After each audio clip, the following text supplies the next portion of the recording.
Who wants to start the questions?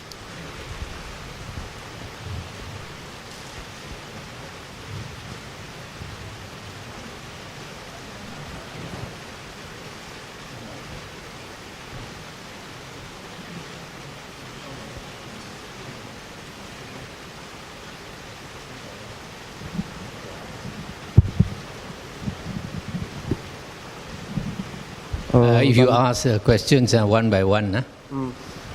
Good evening, Bante. Namo Buddhaya. This is a question from our friends as well. In Buddhism, is there any explanation about how the universe are created? And then how about all of the living creatures? I didn't catch your question. Can you repeat? In Buddhism, is there any explanation about how the universe were created? How the universe were created? And then, is there any explanation about how the living creatures, is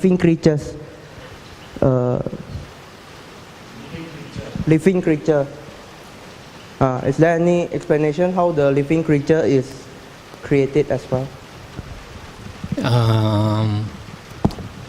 There is a sutta where the Buddha did say the beginning of this earth, but I don't know whether it's true or not. It says that, I think it's called the Aganya Sutta. It says that when this earth started to cool down, then these devas that were flying, they saw this new earth. So they came down to this new earth, and then they saw that the soil looked like chocolate. So they took the soil and ate, and then it tasted good. So they ate more and more. So they kept eating. So after that, they became heavy, and after that, they could not fly away. That is about this earth itself. But then the Buddha also said that world systems appear and disappear. And the Buddha mentioned there is a time when the world system contracts, and when there's a time when the world system expands. So now scientists see that like the galaxy, the stars, right now the stars are moving away from each other. So this can be called the expanding world system, and the stars move away from each other up to a certain limit. But science doesn't know that it will only expand up to a certain limit. Then after that, the Buddha says it will contract. So these stars, they start to contract and they come nearer and nearer to each other. And after a very long time, now we have one sun in our solar system. After a very long time, a second sun will appear. When a second sun appears, it gets too hot. All the living creatures will die. The plants will die. And then after a long time, a third sun will appear. And then the rivers will start to dry. The ponds will dry up. The lakes will start to dry. And then after that, the fourth sun. And then the ocean also starts to become shallower and shallower. And then by the time the sixth sun appears, then the earth will be smoking. It's so hot that it's smoking, and the ocean may be very shallow. Then when the seventh sun appears, then the stars, they come together, and they form one big, huge mass. So science talks about the dark hole. Probably this is the one, because all the stars, when they come together, it's a huge mass, but it's dark because although it is emitting light, it is such a huge thing that its magnetic pull is very great. So the light particles, when they try to go off, it is emitting light particles, what are called photons. So these photons, when they start to go out, they are pulled back by this huge mass. So because of that, although it is glowing hot, but from far you cannot see it because all the light is pulled back. So that's why they call it a dark hole. And then after a very long time, you have this big bang where it explodes and everything starts all over again. So this has been going on from the beginning of time to the end of time. But the Buddha said, strangely, the Buddha is the only holy man that said that time has no beginning and time has no end. All other holy men, they say time had a beginning. And usually they say God created the beginning, yeah? But now scientists have come to the same conclusion that time has no beginning and no end. And the Buddha also said that space is boundless. You cannot find the limits of space. And now also scientists agree. You cannot find the limits of space. One other thing the Buddha has mentioned that scientists have not found out is that the Buddha said that our consciousness can be developed until it is boundless.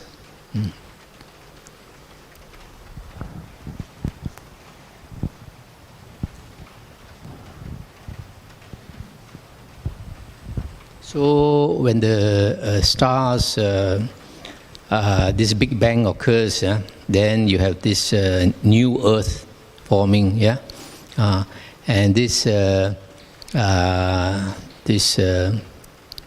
world system. The Buddha says one world system consists of a sun or a star. A star is a sun, and with all the surrounding planets, and. The Buddha said this world system undergoes these various stages where it is forming, and then after that it exists for some time, and then after that it will start to deteriorate, and then after that it will disappear. When you form that big hole, the black hole, then the earth disappeared.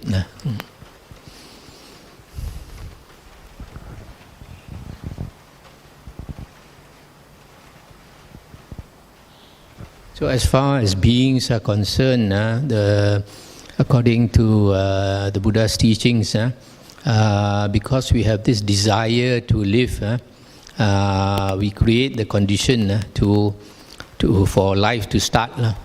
That's why sometimes you find, for example, you keep rice, paddy. You keep paddy in an urn, in a big container, fresh paddy. You just leave it there. After some time, the beetles appear. Where do the beetles come from? Yeah. So, because of this will to live, that creatures keep on appearing.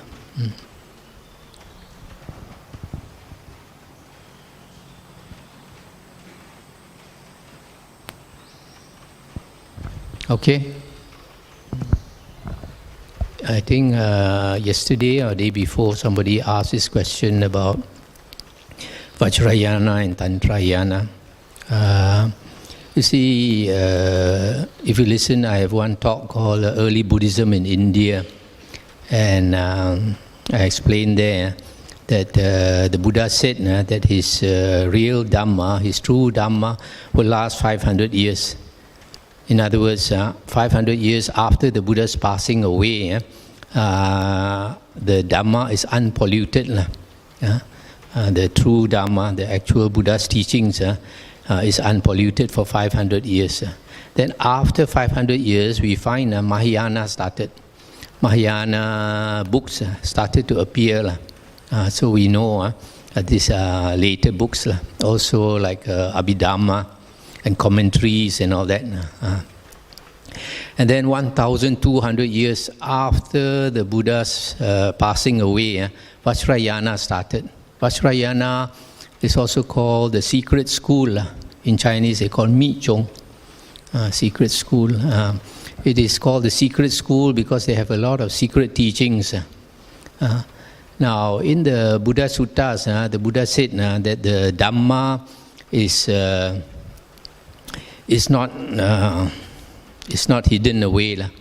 The Buddha said, just like the sun and the moon shines for everyone to see, so the Dhamma is for everyone.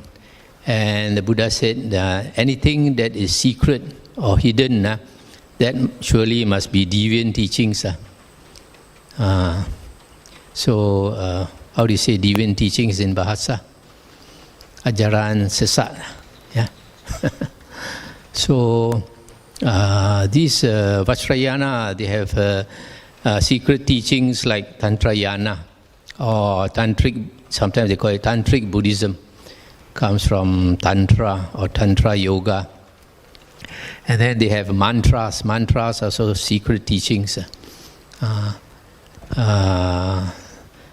These are the two main things. Besides this, Vajrayana, this Tibetan Buddhism, they also practice trance. They go into a trance. The spirit goes into them. Just like Taoism, just like in Kelenteng, a Taoist temple, these people go into a trance because they allow the spirit to go inside them.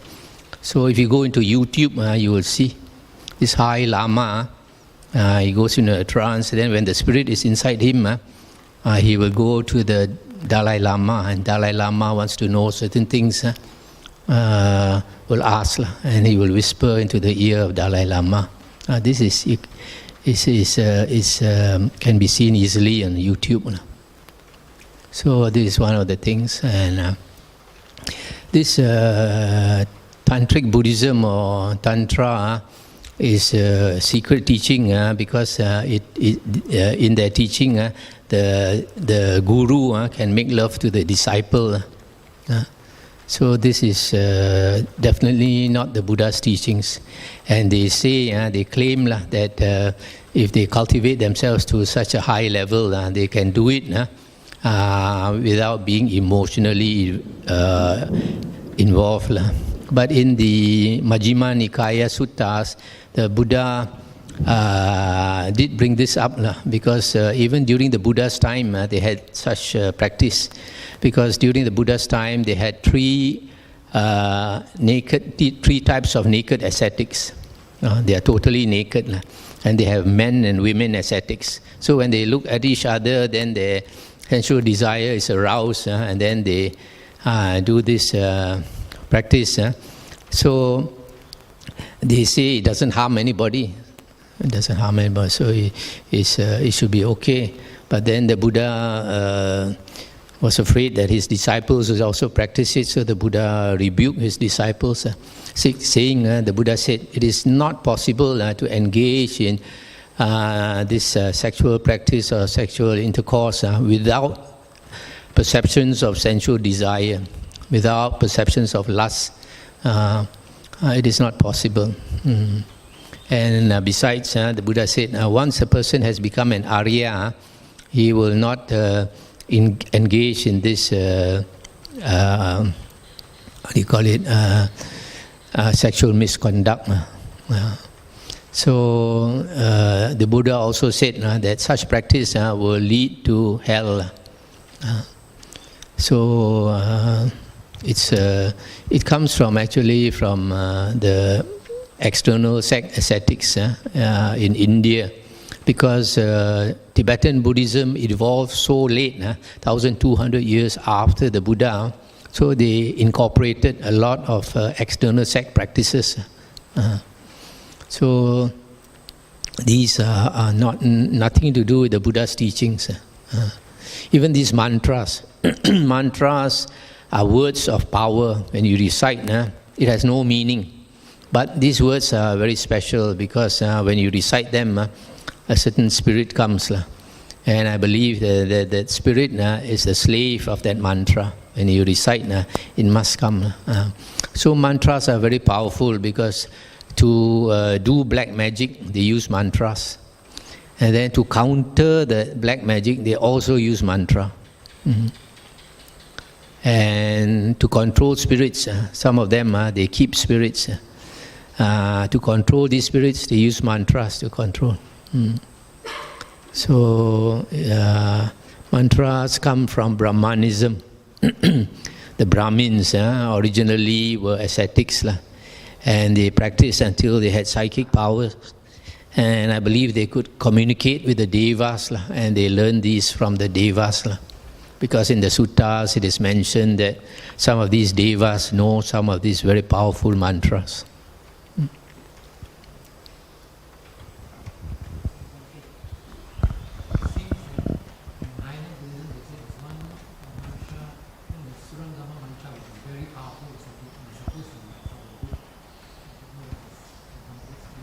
Yeah, this Shurangama mantra is called Len Yen Zhou.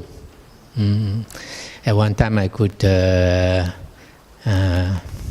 memorize it.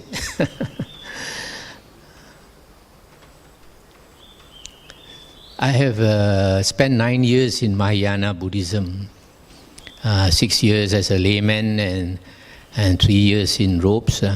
So I was also practicing the mantras. So I know when I recite the mantras, something comes, some spirit comes. Because once I encountered a man who was possessed. That was when I was a layman. So this man was possessed. He came towards me. And I got frightened. I didn't know what to do. So in my heart, I recited the mantra. When I recited the mantra, his face turned pale. And then he looked at me, he couldn't believe, as though he saw something he couldn't believe. Then quickly turned his face away. But because he couldn't believe, he turned back to look again. Again he got frightened, he turned his face away. Then he walked away. So when you recite this, some spirits come.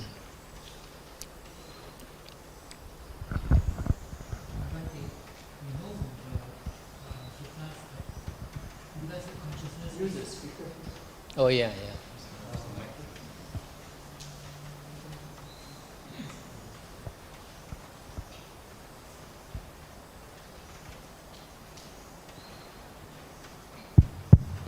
Bhante, from the suttas, we know that consciousness is impermanent and it's suffering and it's non-self. But I'm curious to know whether Buddha actually delved into consciousness. Because nowadays in psychology we have what is known as consciousness and the subconscious mind and the unconscious mind. So did Gautama Buddha actually delve into that and find out how many levels of minds we have? No. The Buddha did not go into the levels of the mind except where it is helpful in the spiritual path. So firstly, when you talk about mind, the Buddha distinguished mind with 3 words, citta, mano, and vijnana. So this is to explain the working of the mind, the different working of the mind. And then the Buddha talked about the higher states of consciousness, namely the jhanas. The first 4 are called rupa jhanas, where you meditate on a form object, rupa, and you attain this form jhanas. And then beyond that, you have the formless jhanas, where the mind opens up. The lowest is the base of boundless space, where the mind opens up to be like boundless space. And then after that, boundless consciousness, then nothingness, then neither perception nor non-perception. And the Buddha also talked about a state called the signless concentration. You see, normally our six consciousness, meaning the eye consciousness, the ear consciousness, nose, tongue, body, and mind consciousness. This 6 consciousness is what do I want to say? What was your question again? The different levels of consciousness I wanted to say. So When we have a form object that we meditate on, we attain the rupa jhanas, and then even the arupa jhanas also, there is still an object, but it's a formless object, yeah. But when it comes to the signless concentration, there is the mind is at such a high state that it can exist without an object. It's very strange because normally the sixth consciousness can only function with an object. It depends on an object to arise. Like seeing consciousness, you must have a form that the eye can cognize before the seeing consciousness arises. And a sound must come to the ear before the hearing consciousness arises. But when the mind is developed into such a high state that it goes into itself and it doesn't need object. So the Buddha talked about these states because they are very helpful to enlightenment. Other than that, no. But it's fine in later books like in Mahayana. They talk about the 7 consciousness and 8 consciousness, alaya consciousness and all these things, which was never spoken by the Buddha because it's not of no use.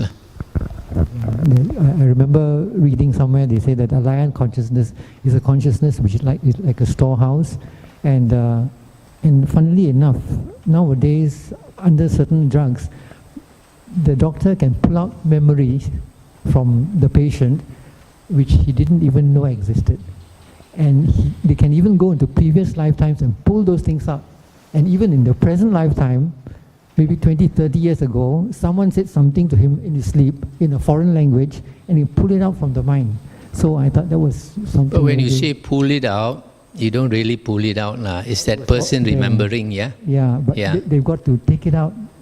I mean, how they do it, I don't know. Probably they question him, and then it comes out. So that is under hypnotism, when you tell the patient to go back into the past, and then that person will go back into the past, and then you ask him what does he see, and then he starts to talk. And some people can remember 1 life, some people 2, 3, so it depends.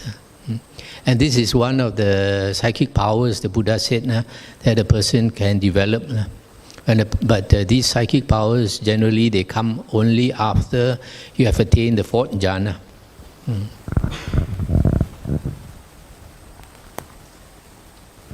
So this is also part of higher states of consciousness, the different psychic powers. So like this remembering past lives, then having the divine or heavenly eye where you can see unseen beings, ghosts and devas and spirits in the trees and all that. And then after that you have the clairaudience, clairvoyance or clairaudience, where you can hear beings talking, unseen beings or beings very far away talking. So this person can hear. And then you have the reading other people's minds, what people are thinking, the Buddha could read.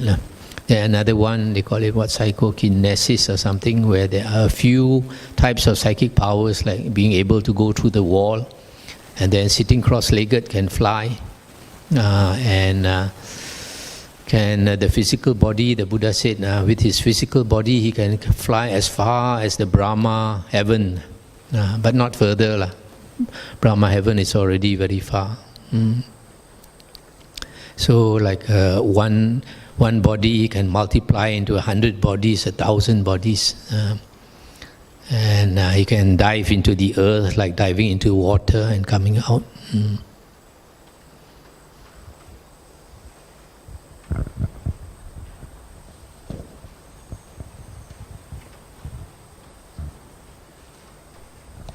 Actually, these psychic powers are very useful because if we have an arahant with psychic powers, and people will have a lot of faith in the Buddha's teachings.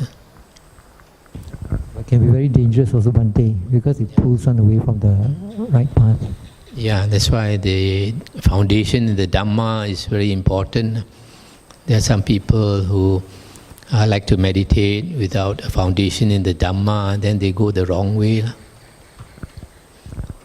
Instead of reducing the ego gets bigger.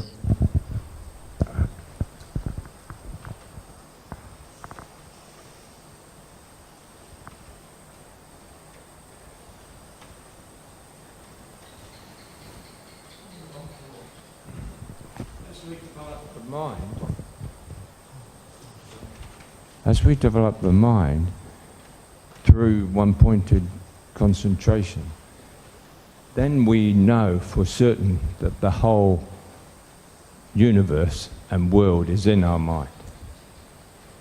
And then we know samsara, nirvana is all in our mind. You don't achieve that with the first jhana. First jhana is not enough. No, I'm not thinking that. I'm thinking from your notes on dependent origination and your talk. When you talk about materiality, mentality, materiality, when they come in contact with consciousness, you know, the feeling and so forth, and then the bodily thing, then the mind is formed. I really would like you to speak a bit more about that. Because if the mind is formed like that, yes, I can see how the whole world would be in the mind, everything. But I can't really see how the mind is formed from that. Did I say the mind is formed from that? Well, yeah, this is from your talk, so I'm writing very rapidly. So, though obviously you didn't. But what I took to mean is the understanding of the new understanding of and nama rupa as the mentality and materiality. When it connects with consciousness, then everything else happens, you know, going through the. So if everything else, then it's the consciousness is in our mind. That's what I'd like to clear up. Actually, mind is a very complex thing. So consciousness also, because basically you need consciousness for all the 12 links of dependent origination to work. Yeah. So the whole world is in consciousness. So this consciousness, when we talk about consciousness, vijnana in the Buddha's teachings, we mean the eye consciousness, the ear consciousness, the nose, tongue, body and mind consciousness, the six consciousness. But mind is more than that. Mind is more than that. Mind incorporates also the mano aspect, which is the thinking aspect. And the citta is even more encompassing. So it's very complicated. But I mean, in the final analysis, though, we do see the world through our mind. Yes, so, through consciousness. Yes. Yeah. So really, we could say samsara and nirvana we see through our mind. Yeah. So I think you said in your talk, was really when you get to nirvana, you're going back to an original state. I know that's not Buddha nature. You see, there's one sutta where the Buddha mentioned the Keluarga sutta in the long discourses of the Buddha. When the Buddha explained the final state of an arahant, after an arahant has passed away, that state of, sometimes they call it parinibbana, yeah. And the Buddha said that state, sometimes he says it's deep and profound. But in this sutta, he explains a bit. In this Keluarga sutta, the Buddha said that state, the mind is boundless. And it is luminous, bright. But it does not have an object. So because it does not have an object, it does not have it does not differentiate between large and small, and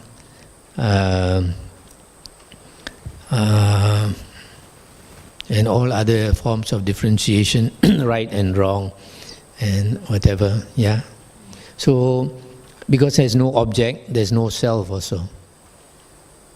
So it's like the whole universe is that state of bright consciousness. And then out of this this basic energy or static energy, you get this active consciousness. And this, once the active consciousness starts, and then a being thinks that he has come into existence. Yeah? Mm-hmm. So after going through this process, which it thinks is samsara, and then finally it decides to relinquish the will to live, and then it goes back to this state where you have the boundless consciousness. Would that be what has been called by other people the oneness? Yeah, could be. Non-duality. Non-duality, you have to be very careful also, because depends on who is talking about it. Because like in Tibetan Buddhism, they talk about crazy wisdom, where the guru can do anything. He has the crazy wisdom. He can indulge in sex and drink liquor and all that. But that's not what the Buddha meant. No, I didn't mean that by oneness. Yeah. That's why I said when you say non-duality, you have to be careful. Yes. Who's talking about it? Yes. With the sort of path, when you're on the path, there must be, it seems like a continuum. And so you get to Sotapanna. Is it like you've attained quite a lot of sila, as well as the right view and understand, experience the Four Noble Truths. And then it sort of gets to a level, said, right, okay, that's it. You're only going to come back 7 more times. You would know, or the person would know whether they've got to that level. Is that right? Just now you mentioned that you need sila, yeah? But there are cases in the suttas where a person starts off without sila. In the case of like Angulimala, where he killed a few hundred people. He was this bandit who killed a few hundred people. But because he had that potential, the Buddha came to him. The Buddha came to him and he tried to kill the Buddha. He could not. So then he listened to the Buddha. The Buddha preached the Dhamma to him, and he decided to become a monk. So you see, it is the Dhamma that is most important. Once you listen to the Dhamma, if you are an intelligent person and you understand, and then you will naturally develop sila and even generosity. There's one thing I don't want to hog the mic, but there's one thing I don't understand with the Sotapanna, because you said that the Buddha in his previous life, when he was sitting before the other Buddha, he became a Sotapanna with the first jhana. But then instead of coming back, he went off to Tulsa heaven for many years. Why would that be? Because firstly, it's not that he attained Sotapanna with the first jhana. No. He at first when he met the Buddha Kassapa, he had no faith in the Buddha Kassapa, right? Refused to pay respect to the Buddha Kassapa. But his good friend Gatikara persuaded the Buddha to teach him some Dhamma. So the Buddha Kassapa taught our Bodhisattva the Dhamma, basically on the Four Noble Truths. And he must have understood that Dhamma. That means he had attained right view, because after that he decided to become a monk. Yeah. Now after he became a monk, he developed the first jhana. Is that the reason why he went to Tulsa heaven? No. So after he, once a person has entered the stream and become a Sotapanna, and if you attain any of the first 3 jhanas, the first, the second, or the third jhana, that person will become Sakadagamin, a second fruition Arya. Okay? Now, a second fruition Arya is called a once returner. He must come back to the human realm only one more time before he enters Nibbana. Yeah. So, the Sakadagamin and the Sotapanna, they can go to heaven. They go to heaven and then they come. Because it's not time yet for him to enter Nibbana.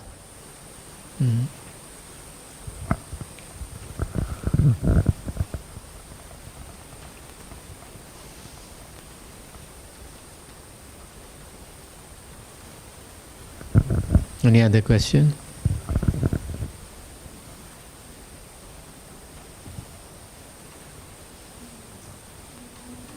Now you mentioned about hypnotism.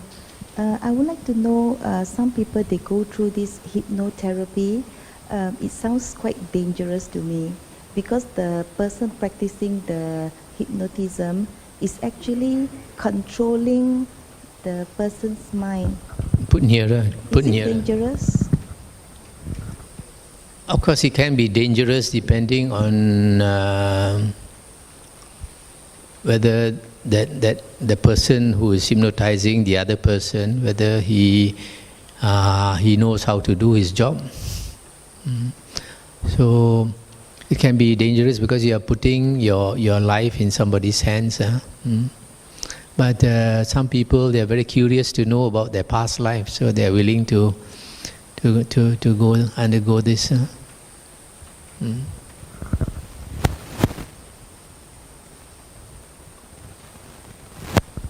I've also read that sometimes when a person remembers the past life, sometimes it happens maybe that person remembers a life which is terrible, a ghost or something, and then that person goes into a state which is hard to control. So that also shows that it's dangerous.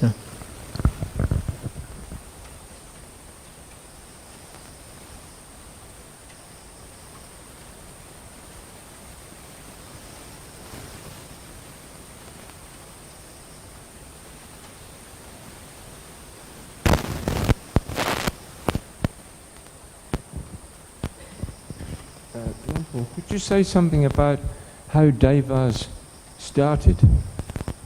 How Devas started? Yes, in relation to the Four Noble Truths and following the Eightfold Path and so forth, it seems a gradation on. But Devas seem to be an offshoot. I mean, I believe in Devas and ghosts, but it seems to be an offshoot to the general following the suttas.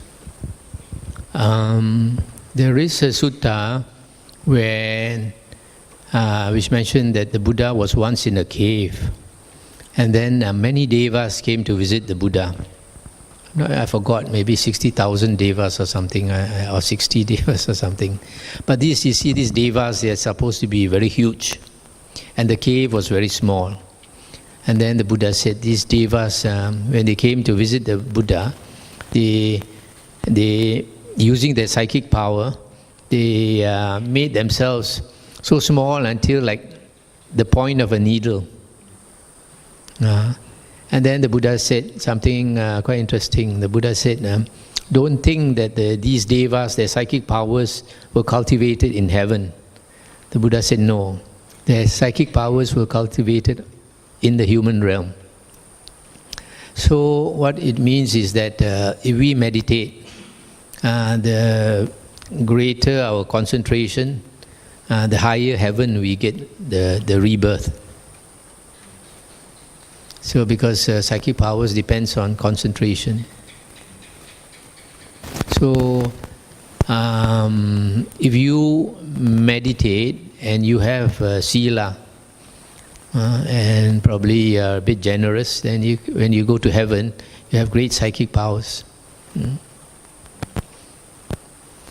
But if a person is just generous and keeps the sila but does not meditate, even if that person goes to heaven, it's a low heaven.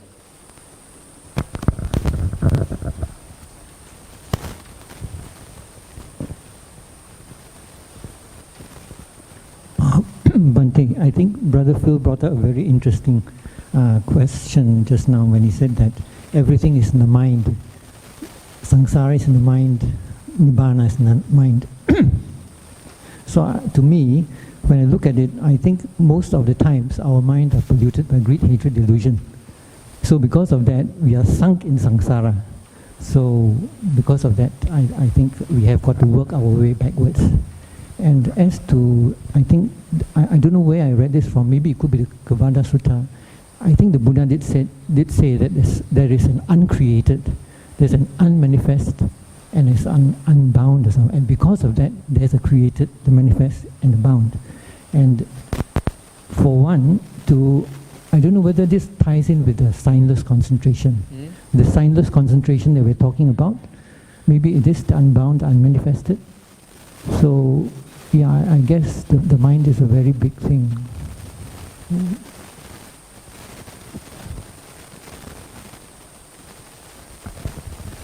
This, when we have the sixth consciousness, the sixth consciousness, vijnana, comes with nama rupa.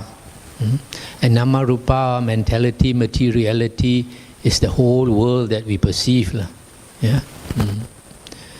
Now, when the Buddha talks about the unborn, the uncreated, the unconditioned, it is out of this world. That means it is out of the sixth consciousness. That means your sixth consciousness has stopped. Yeah. So there is a state called the cessation of perception and feeling. When a person attains such a high state, where the sixth consciousness stops. And because when perception and feeling stops, it also means that consciousness stops. So that state is out of this world. Yeah, so Bhante, so which is the vijnana that we are talking about all the time in the suttas, that is the vijnana which is not the, I can say it's not the real thing. Because what the Buddha said actually is finally, when the learned disciple goes to a very, very high state, then he's talking of a totally different kind of consciousness. Yeah. Can we say that consciousness is permanent? That one.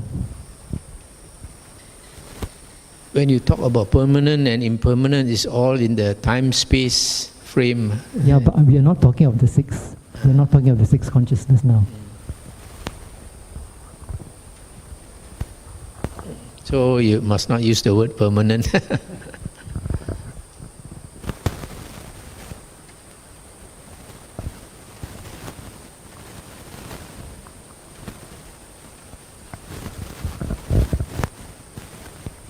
Just now I mentioned the Keluarga Sutta. The Buddha said there's no big, there's no small, there's no permanent, there's no impermanent.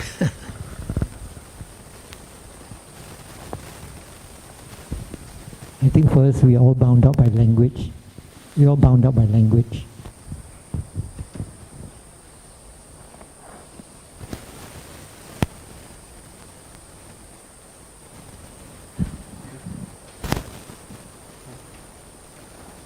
Okay. Good evening, Bhante. From this afternoon discussion, you did say that that ghosts can we're living in a different dimension than us human, and you said that ghosts can also go into our dreams. This is I'm curious about this phenomenon. So what is dreams? Is it we are going to other dimension or creating dimension like that? You are asking about the ghost going into the dream. It's more about us dreaming gitu. You want to understand the state of the dreaming. Yes. According to doctors, we have to dream to clear the the mind, yeah? Clear the rubbish in the mind. So when we dream, it cleans the mind. So dreaming is something that is necessary for most people, except maybe the Arahant. So if you don't dream, you don't fall asleep. Many years ago, when I was a layman, I had a friend. Sometimes when he drinks liquor, he cannot sleep. He cannot sleep for 1 night, 2 nights, 3 nights. Too many nights he cannot sleep. He will start to hallucinate. He will start to see things. Then he told me he sees the spirit coming out of his arm. Then he takes his cigarette and burns his arm. So this dreaming is the mind is just creating another world. The normal world that we are used to is also like a dream. But my opinion is that this world that we see before us is due to the past program we put in, which is the karma. Whatever actions we did in the past, it decides what kind of world will appear to us. So when we dream, it's also partly to do with the mind.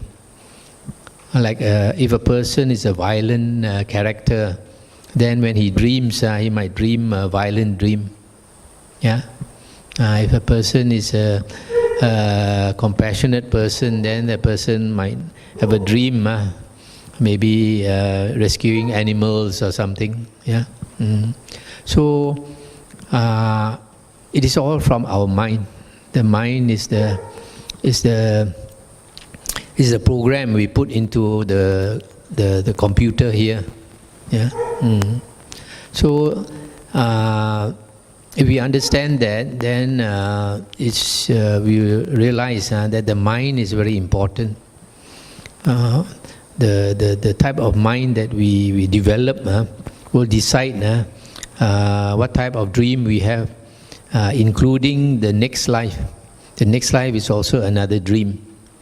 So when a person is dying, there are some teachers, they tell you when that person is dying, you must tell that person to think of a good thing, so that the last thought will bring him to a good rebirth. Unfortunately, that is not what the Buddha said, because the Buddha said that actually in one sutta, the Buddha's cousin came to ask the Buddha.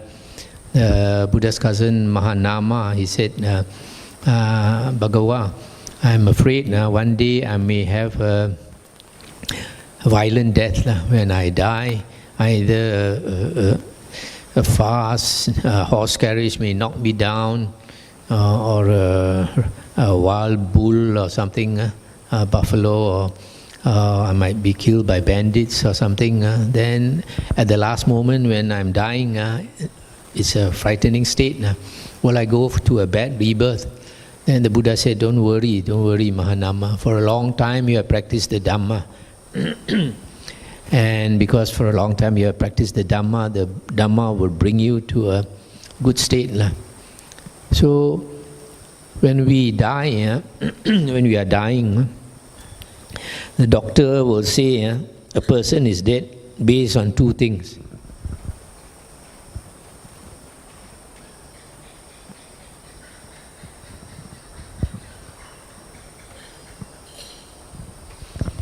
If your breath has stopped and your pulse has stopped, and the doctor says this person is dead.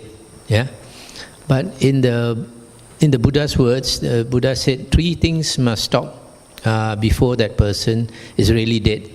One is the consciousness, the second one is the vital energy, and the third one is the body heat. Out of these 3 things, we can only perceive the body heat. Okay. So as long as that person's body is warm, that person has not really died. So when the person's breath stops and the pulse stops, the doctor says he has passed away. That is clinical death. Yeah, and then it will take a few hours before that person actually dies. And during these few hours, the mind is running. That person is dreaming. And this dream, you have no control. It depends on your karma.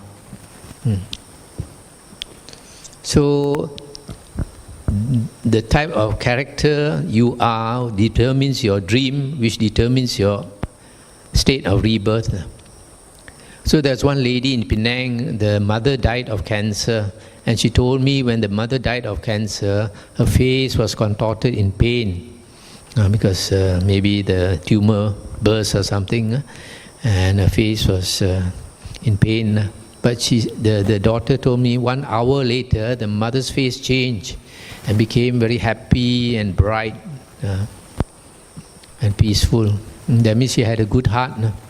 With a good heart, gave her good thoughts, bring her to a good rebirth. That's why we develop our mind. Bhavana. Bhavana means development. Development of your mind, development of your character. So Sometimes people say bhavana means meditation. Not only meditation. Meditation is only part of it. Another part is learning the Dhamma. Another part is changing your character, willing to change your character. so there is no ghost coming to our dreams like you did say? I didn't hear very well. So there is no ghost coming into our dreams? The ghost that we see is created by our own karma also. If we go into a haunted house, a person with bad karma might see the ghost. A person with good karma might not see the ghost. Okay, thank you, Bante.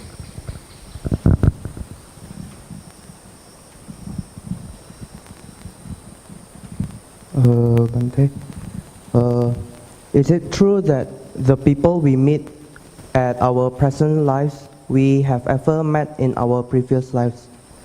Yes, the Buddha said that it's very hard to find a being that you meet who has not been related to you in the past.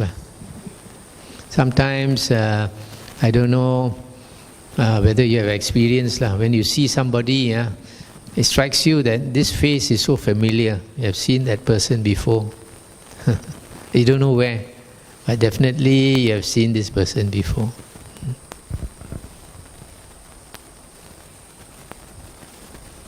Like in this world with a few billion people, we actually meet very few. Out of few billion people, how many do we meet? So those that we meet are supposed to have some affinity with us.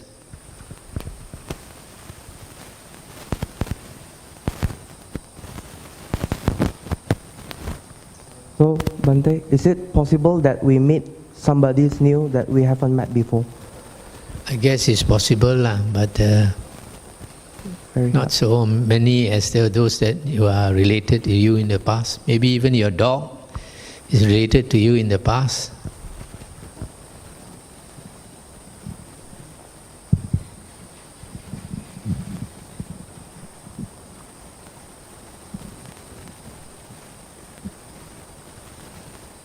Bante, how can we have a right concentration in our meditation, and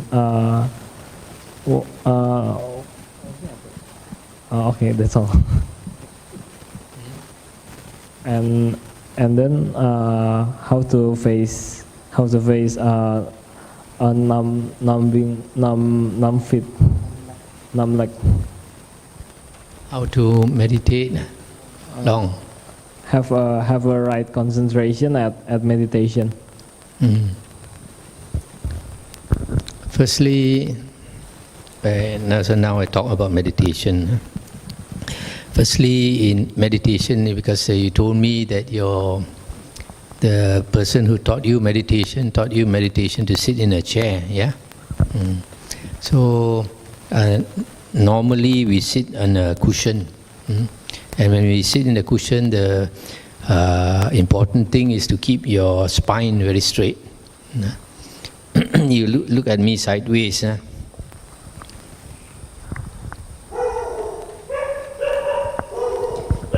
Normally, a person sits a bit relaxed like that. So he appears to be sitting straight, yeah. But it's not straight enough because here it's slightly bent. So when you sit straight, it's like that. Then the spine is straight, yeah. But if you are sitting on a sort of flat surface, it's hard to maintain this posture because you need some strength to maintain this posture. So, like in Zen Buddhism, they sit for many hours. They sit very high. So when you sit high, it's easier to maintain this posture because you are like when you sit up, then your legs are inclined like this, and your spine is like that. So it's much easier. Also, a lot of people are not able to put their knees down. You see, I sit, the knee is quite okay, but there are some people, especially people who come from the city, when they sit down, their legs are like that. Yeah. So when their legs are like that, it's very uncomfortable. Yeah. So you have to sit high. When you sit high, your buttock goes up. This will naturally go down. Yeah. So that's the first thing. The other thing, I heard that you were taught Anapanasati. You know how to meditate on Anapanasati, but the problem is how to make your sit long. Yeah. So you wanted to know some tricks. So, firstly, we close our eyes and then we are mindful of our breathing. The Buddha did not say that you should pay attention on a particular point. The Buddha did not say that you should focus on your tip of your nose or at the upper lip or in the nostril. The Buddha said, when you breathe in long, you know you breathe in long. When you breathe out long, you know you breathe out long. And then later, when you breathe in short, you know you breathe in short, and you breathe out short, you know you breathe out short. So in other words, we pay attention to the breathing, not to a point. Okay. The other thing is the Buddha mentioned that we should pay attention to the whole body, and usually they translate that as the breath body.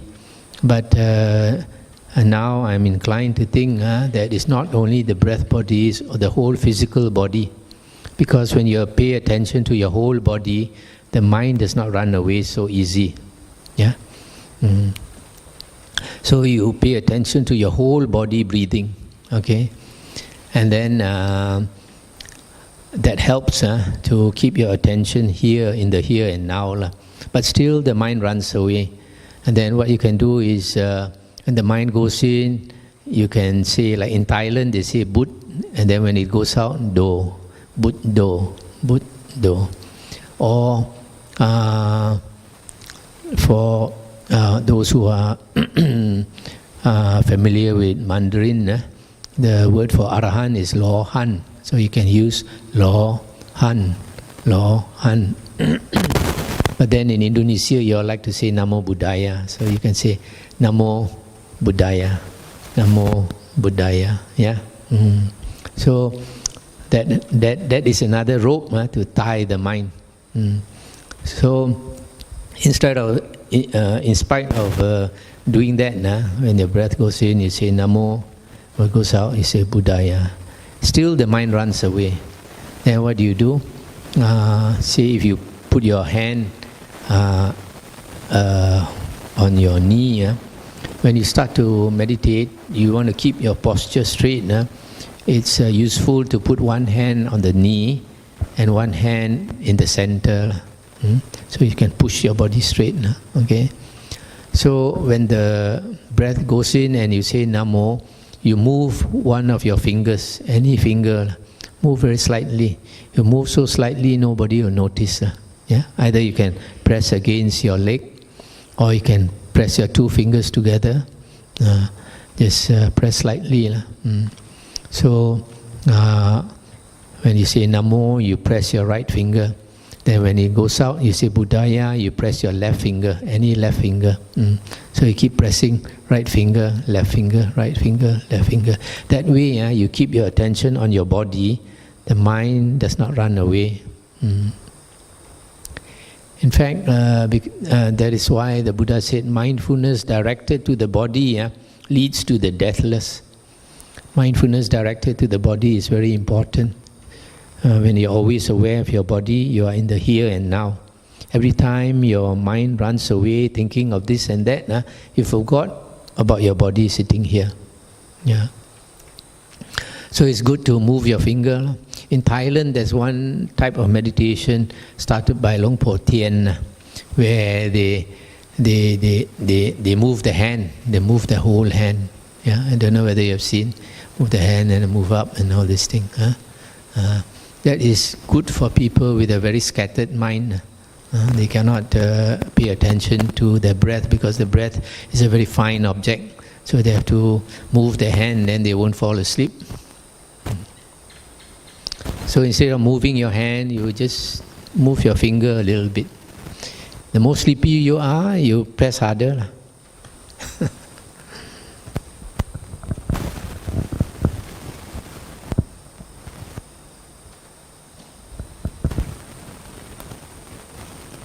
Yeah.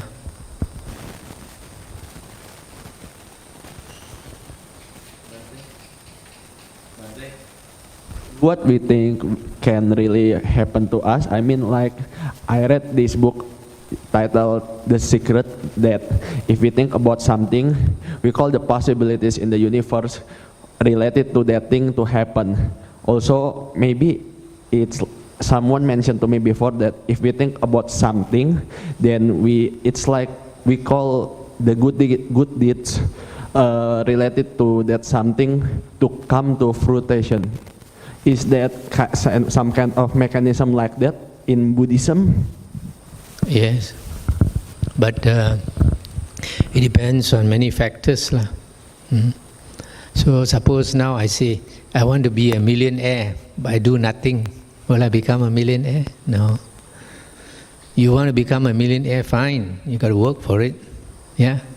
So it depends on many conditions.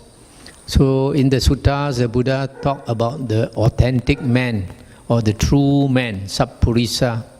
And sometimes the word sappurisa is supposed to be similar to an Arya. Okay.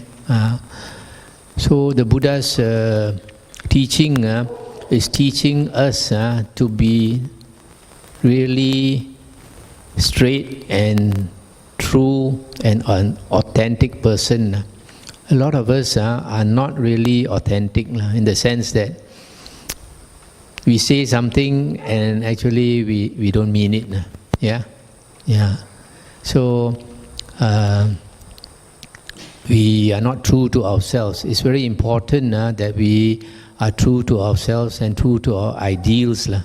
So the more you live according to your ideals, the more true person you become. And a true person has a lot of strength.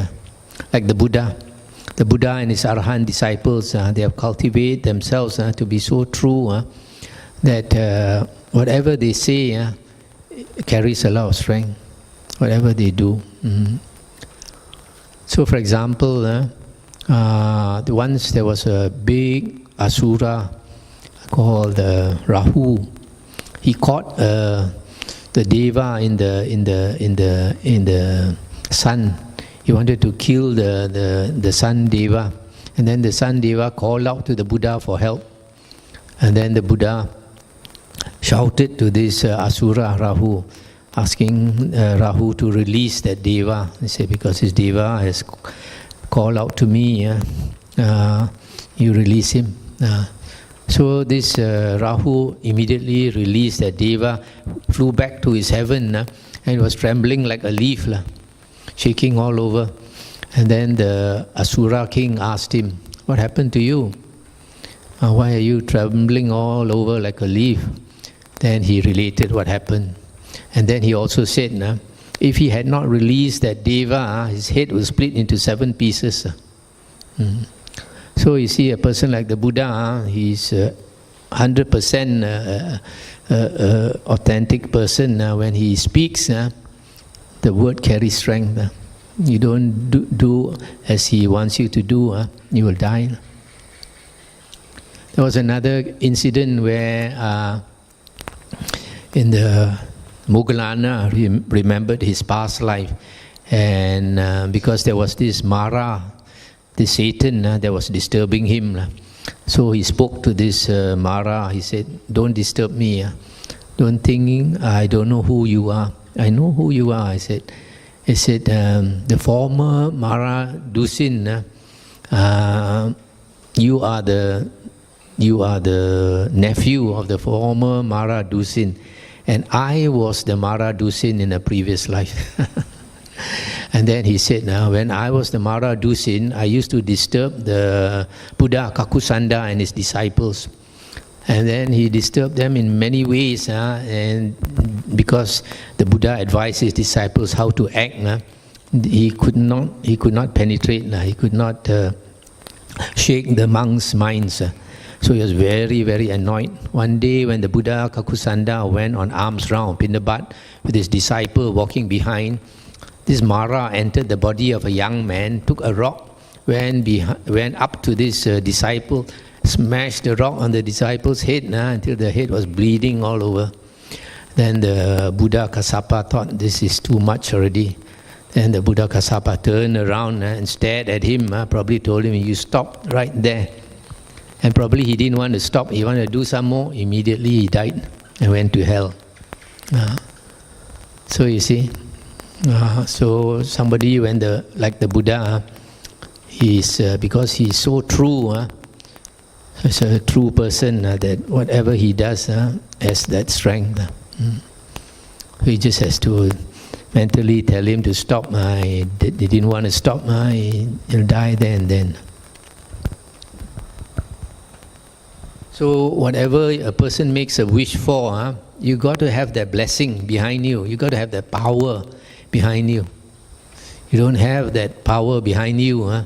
You want this, you want that. You don't deserve it. You won't get it. So let's consider that we have that power. Let's say that I want to be someone rich, and I work really hard. If I think that I will get rich, will it increase my odds of becoming rich, or will it be some kind of useless thought? You have to do the right thing to get what you want. The Buddha said, prayers and vows will not get you what you want. Crying for what you want also will not get you what you want. The Buddha said, if prayers and vows can get what you want, why is there so much suffering in the world? Yeah. So like the beings in hell, every day they are roasted, they're crying out for help. Who is helping them? If God is so compassionate, why don't God help them? If the Bodhisattva is so compassionate, why don't the Bodhisattva help them? Nobody is helping them, because nobody can help them. So the Buddha, to make you understand how vows are useless, prayers are useless, the Buddha gave some good examples. The Buddha said, now this man, he wants to make butter, so he takes the milk and he churns the milk, keeps on churning the milk. After some time, that milk turns to butter, Whether he makes a vow or not, he will get butter. Whether he prays or does not pray, he will get butter, But another person, he doesn't understand. He prays to heaven, he makes a vow, and he starts churning water. Keeps churning water. 1 year, 10 years, 100 years, can he get butter? He'll never get butter. He's doing the wrong thing, Then the Buddha said, another person, he wanted to get oil. So he gets his sesame seeds, he grind the sesame seeds, mochi, grind the sesame seeds, he gets oil. Yeah. Then whether he makes a vow or he prays or he does not, he will get. Yeah. But another person, he wants to get oil. Then he takes sand and he grinds the sand and prays to heaven. He makes vows and whatever. Well, is he going to get oil? Not going to get oil because he's grinding sand. Yeah. So you have to understand how to get what you want, and you do the right thing.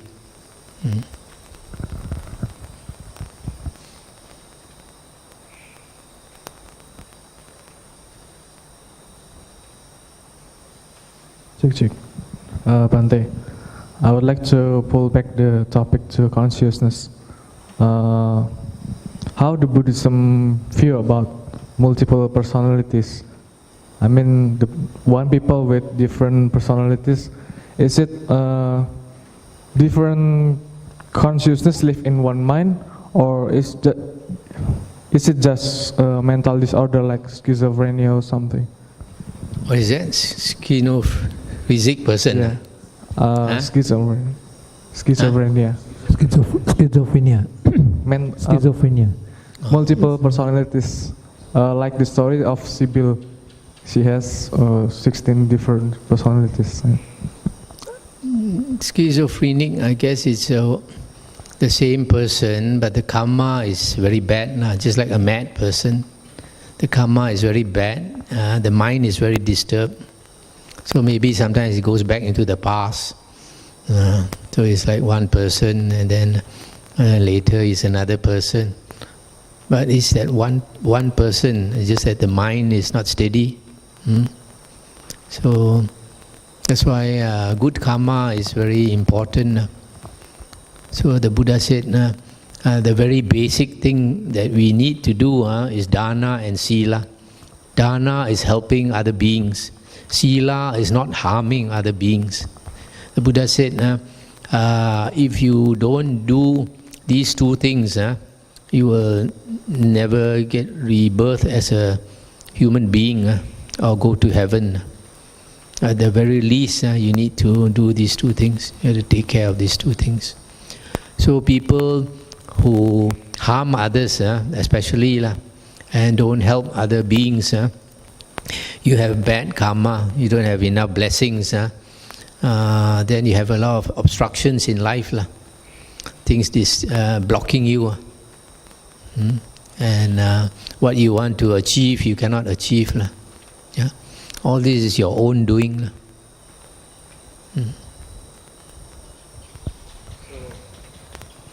Is it one consciousness, but it is very, very confused? Consciousness. Consciousness is changing all the time. Consciousness is changing. So it's not different. I mean, like multiple consciousness live in one's mind. One being, one being. It's just that he has no control of his consciousness. Bante, may I answer the question? I think multiple personalities is a schizophrenic, which is a madman. Yeah, his consciousness is different.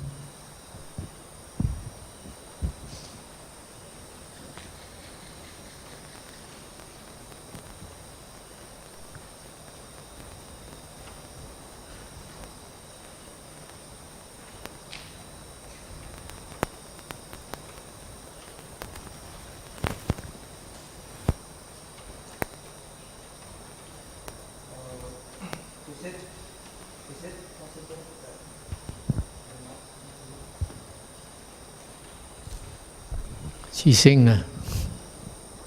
She sing.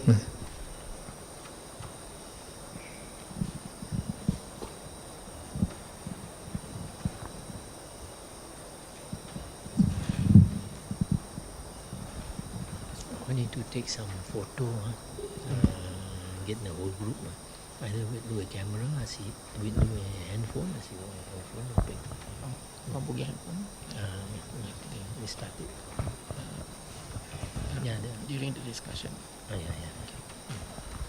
Yeah, sorry.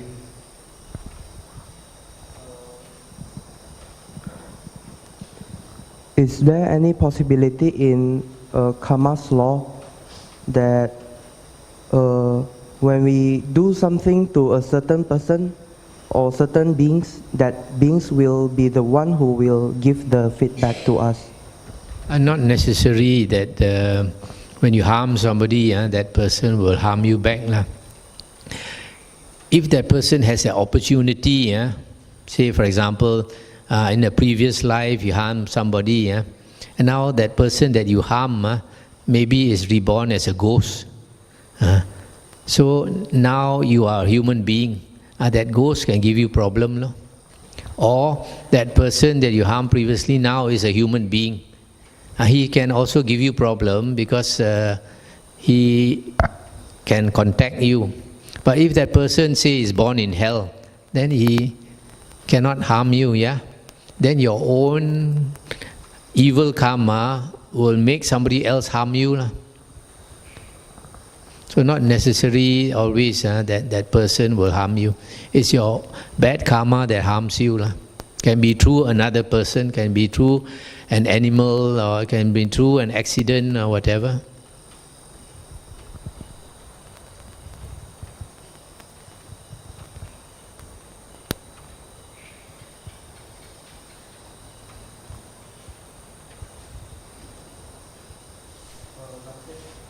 Is it possible that a realm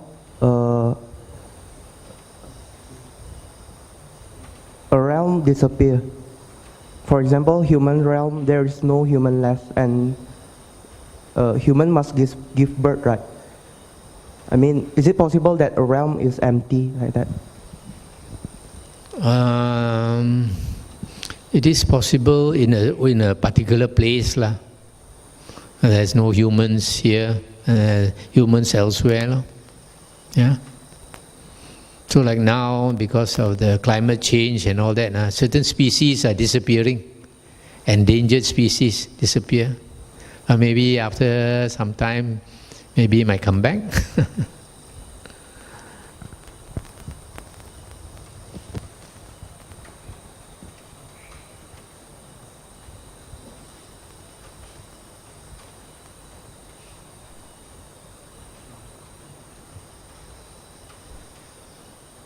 You have to wait a while.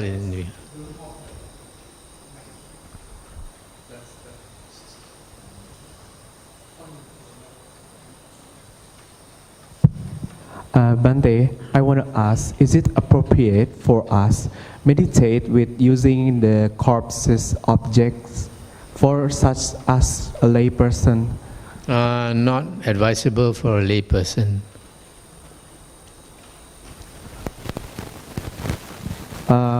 Could you please give a reason why? Because I think that the objects may be useful for us because it to be reduce our desire or something else like that. It depends. If you want to become a monk, then it's useful. You practice it, then you might become a monk faster.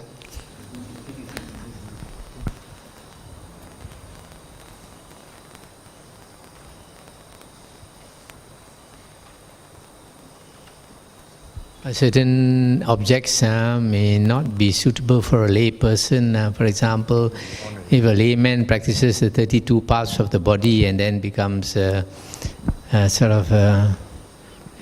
body becomes repulsive to him, then the wife may not be happy.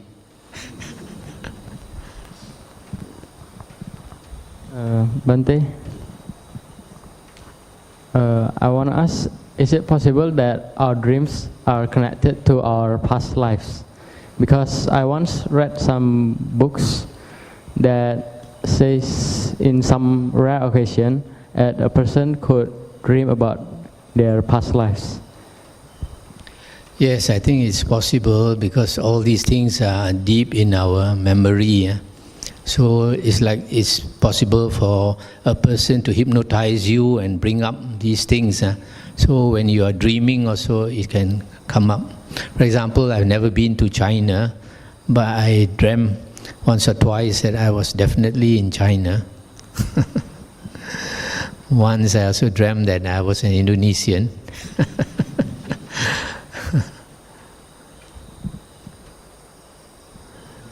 Yeah. How about the future? Can we see the future beyond the dream? Not for ordinary person unless you are very special. There's some people who are psychic. Before something happens, they seem to know. But that probably is due to meditation in the past. Years ago, there was one man in America called Edgar Cayce. He was a Christian. He was called the sleeping prophet because what happened was he had a friend who was a doctor, and at that time, I think 1920 something, hypnotherapy was starting. So this doctor friend of his would sometimes some patients, they have some sickness that ordinary medicine could not cure. So this doctor would put this patient to sleep and ask him or her to recall the past and try to see what is the cause of that sickness and sometimes manage to cure. And Phil, can you put your foot down? So there was a case where the doctor found it very hard to help this lady. So the doctor asked his friend, this Edgar Cayce, whether he wanted to try to help the lady. In other words, put Edgar Cayce to sleep and then ask Edgar Cayce about this lady.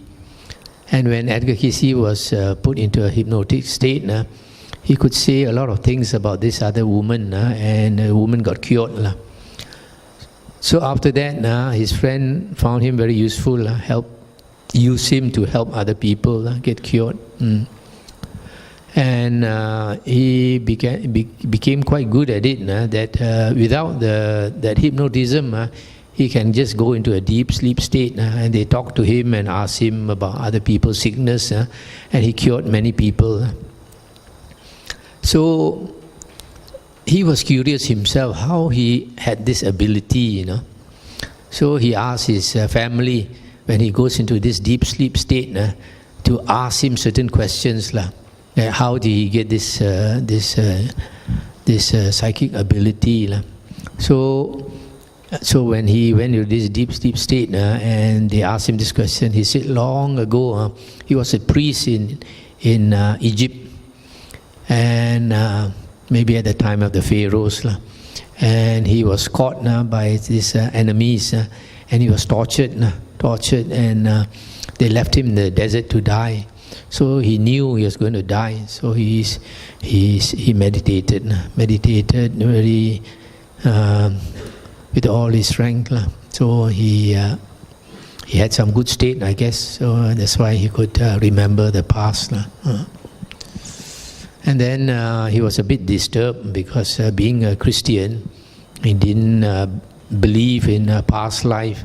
And even when in his deep sleep state, he talked about karma and all that. So he wanted to find out whether actually there's such thing as past life. So he went to some universities to do some research into the old Bibles. And he found out that actually the early Christian fathers, they did believe in rebirth, and they did meditate and all that. So that's about this Edgar Cayce.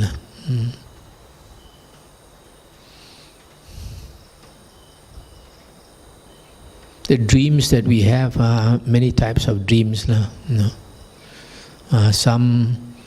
lot of the time, sometimes when we have some problem, the answer comes to us in the dream. But only thing is, the dream is trying to tell you the answer, but sometimes you need to think a bit what the dream is trying to tell you. But a lot of the time, of course, the dream is useless. It's just our imagination.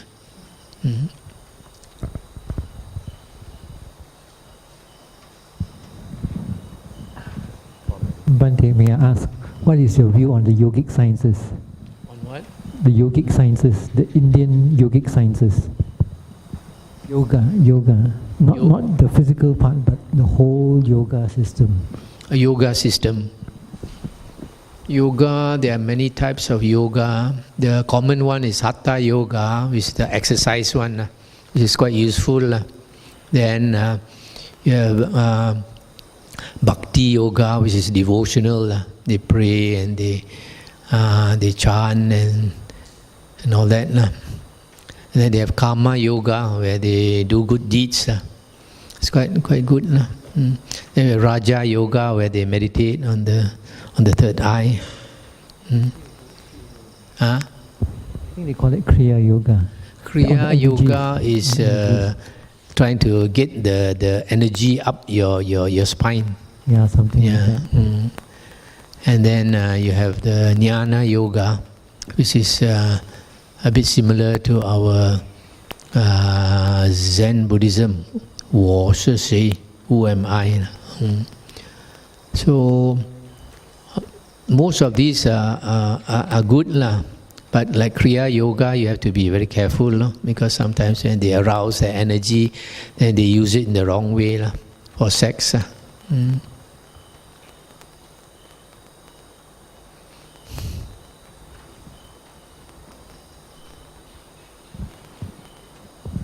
Bante, Naudaya. I want to ask you about the multi-level of marketing strategy. That's in Buddhism. That's right or wrong? When someone promise that will get the big prize for you after you join with me, but in the downline will get after join he must to collect some dollars. After, if he cannot to collect some dollars, he will lose.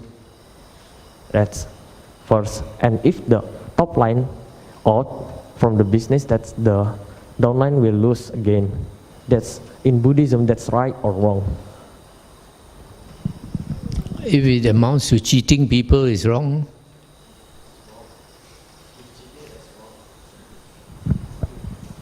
Is it cheating people? You can say cheating, yeah? Yeah, so it's wrong.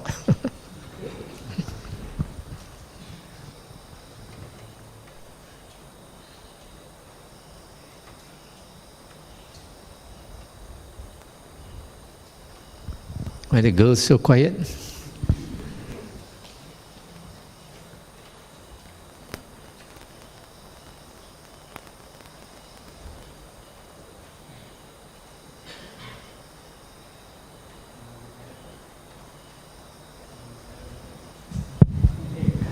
I want to ask about the consciousness. In some rare occasion, I heard that while someone got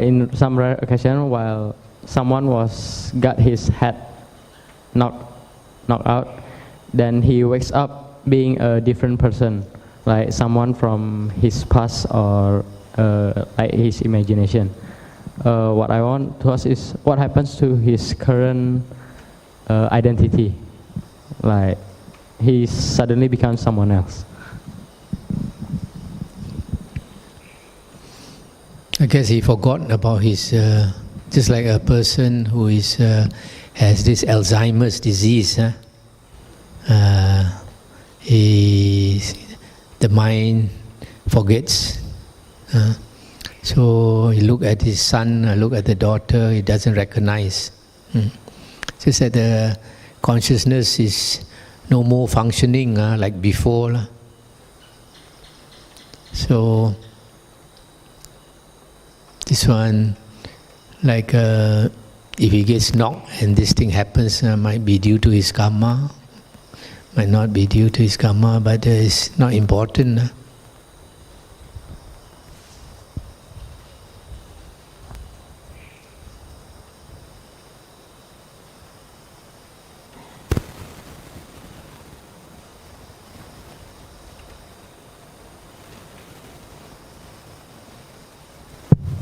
Bante, is there any other life outside the earth? Outside what? Oh, outside the earth. There's plenty of life. The Buddha said every sun is a world system. So every sun you can expect it's possible to have human beings. So now they are discovering there's some other place which is very similar to the earth. The Buddha talked about world systems, the small 1,000-fold world system. That means you have 1,000 stars. A cluster of 1,000 stars is called a small world system. Then 1,000 of these, are called the 1,000-fold middling world system. And then 1,000 of these middling world system is called the 1,000 great world system. So it's like one cluster here, and then another bigger cluster, and then a bigger cluster. And then since the limits of space, you cannot find the limits of space, so there's countless planets. Probably you can find human beings, countless. Only seems to be beyond our reach at the moment.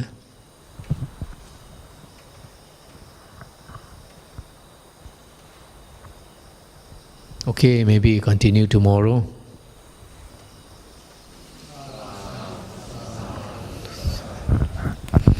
Come, we invite the devas to rejoice with us.